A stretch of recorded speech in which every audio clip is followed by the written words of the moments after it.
Hello everyone, this is doctor Hemalatha Reddy Ambati, consultant neurophysician. ఈరోజు ఒక case scenario. ఒక వైపే తలనొప్పి వస్తుంటే మైగ్రెయిన్ అని ట్రీట్మెంట్ స్టార్ట్ చేశారు. ఇంకా తగ్గలేదు డాక్టర్, నొప్పి చాలా విపరీతంగా ఉంది అని ఒక పేషెంట్ వచ్చారు.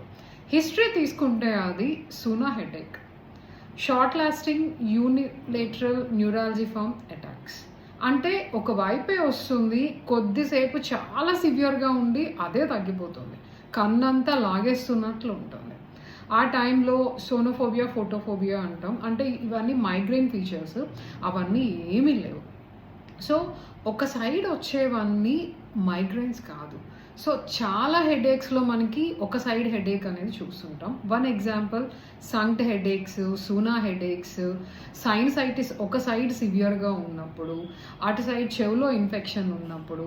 సో ఇలా చాలా వాటిల్లో వన్ సైడ్ హెడేక్ అనేది ఉంటుంది. సో వన్ సైడ్ ఉన్న వాళ్ళందరికీ, వన్ సైడ్ హెడేక్ ఉన్న వాళ్ళందరికీ మైగ్రేన్ ఉన్నట్లు కాదు. సో అసలు కాజ్ ఏంటి అనేది ఐడెంటిఫై చేసి దానికి ట్రీట్మెంట్ ఇస్తేనే ఇది కంప్లీట్ క్యూర్ అవుతుంది. Stay aware.